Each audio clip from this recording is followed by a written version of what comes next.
Assalamualaikum warahmatullahi wabarakatuh. Perkenalkan, nama saya Nina Apriliani dengan NIM 1203194046 dari kelas TEL 4302. Ini saya akan mempresentasikan hasil laporan kerja praktek yang telah saya lakukan.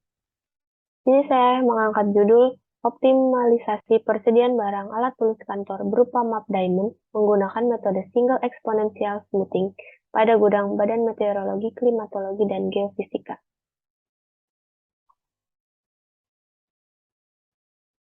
Pertama adalah latar belakang dari Badan Meteorologi, Klimatologi, dan Geofisika.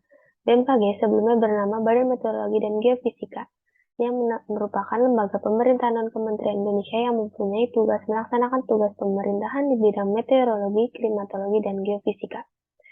BMKG menerapkan pemanfaatan teknologi sistem informasi persediaan barang yang mengelola barang milik negara, yaitu salah satu pengelolaannya adalah persediaan alat tulis kantor.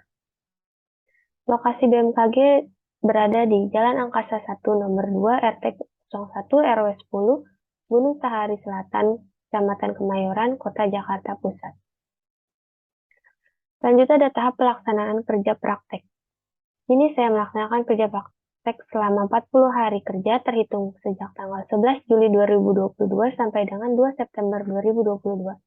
Saya bekerja dari hari Senin sampai dengan hari Jumat dengan jam masuk pukul 09.00 waktu Indonesia bagian Barat dan jam pulang pukul 15.00 waktu Indonesia bagian Barat yang dilakukan secara WFO.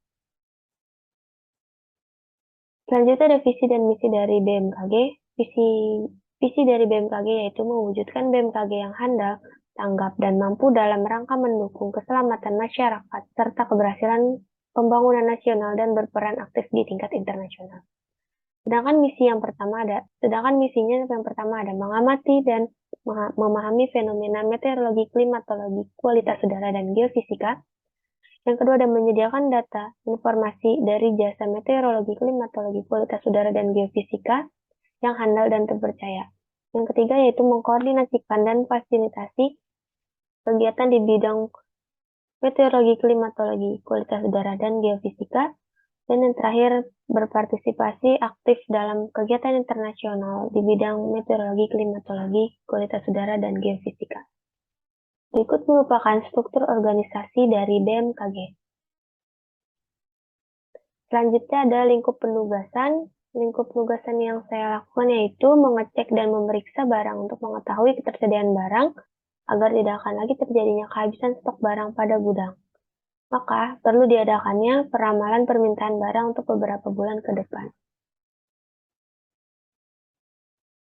Selanjutnya itu ada identifikasi masalah yang ada di BMKG. Masalah yang ada di BMKG itu pengelolaan barang ATK yang kurang maksimal sehingga ketersediaan stok yang selalu habis. Ini bisnis BMKG yaitu BMKG menerapkan pemanfaatan teknologi sistem informasi persediaan barang yang mengelola barang milik negara. Salah satu pengelolaannya adalah persediaan alat tulis kantor. Berikut merupakan rencana jadwal kerja praktek. Kegiatan pertama yaitu ada pengenalan ruang lingkup kerja yang akan dilaksanakan pada minggu pertama. Selanjutnya yang kedua ada kegiatan kerja praktek yang akan dilaksanakan pada minggu pertama sampai dengan minggu ke-8. Selanjutnya ada penyusunan laporan pada minggu pertama hingga minggu ke-8. Dan selanjutnya ada presentasi pada minggu ke-8. Berikut merupakan realisasi pelaksanaan aktivitas kerja praktek. Pada minggu pertama pengenalan ruang lingkup kerja, pada minggu kedua hingga minggu ke-8 yaitu kegiatan kerja praktek, pada minggu kedua hingga minggu ke-8 yaitu penyusunan laporan, dan pada minggu ke-8 yaitu presentasi. Berikut merupakan proses bisnis dari BMKG. Selanjutnya ada pelaksanaan kerja praktek yang pada minggu pertama saya memiliki target yaitu pengenalan ruang lingkup kerja dan pemberian tugas berupa penginputan data pengadaan dan permintaan barang. Pada minggu kedua, saya dapat memahami dan menguasai dan memahami proses labeling. Pada minggu ketiga, yaitu dapat memahami alur proses barang masuk.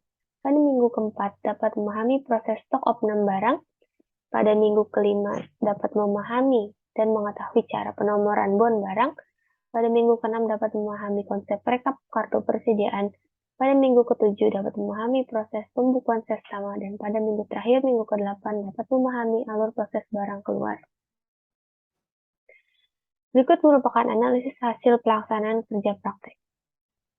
Ini saya menggunakan metode single exponential smoothing, yang mana dapat kita lihat pada gambar sebelah kiri ini merupakan daftar permintaan barang berupa map diamond pada bulan Januari sampai dengan bulan Juni tahun 2022.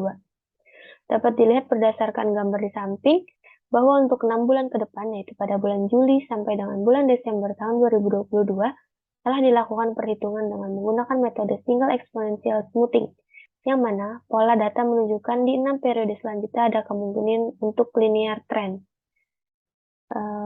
Pada slide selanjutnya akan saya perlihatkan forecast plotnya.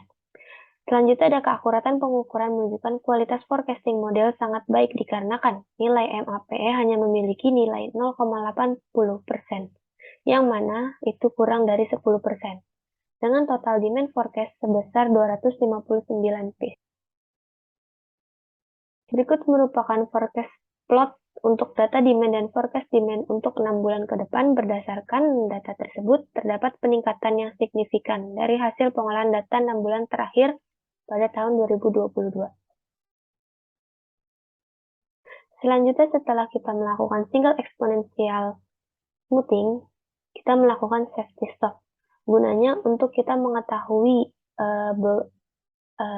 ketersediaan stok yang ada pada gudang tersebut agar tidak terjadinya kekurangan atau kelebihan. Dapat dilihat berdasarkan data permintaan barang berupa map diamond pada bulan Januari sampai bulan Juni tahun 2022, terlihat pada gambar di atas dengan rata-rata sebesar 21,17 dan standar deviasi sebesar 11,75 yang mengacu berdasarkan kurva statistik dengan service level 95% didapatkan nilai service faktornya sebesar 1,64. Maka dapat diperoleh hasil persediaan pengaman atau safety stock untuk barang berupa map diamond yang diperlukan, yaitu sebanyak 20 buah. Baik, terakhir ada kesimpulan. Jadi kesimpulannya, pada penerapan metode forecast demand ini sangat membantu untuk meminimalisir ketidaktersediaannya stok yang ada pada gudang untuk setiap bulan ke depannya. Yang kedua yaitu pada penerapan metode safety stock ini dapat membantu mengetahui ketersediaan stok yang cukup pada gudang karena semua persediaan telah terkontrol dengan baik.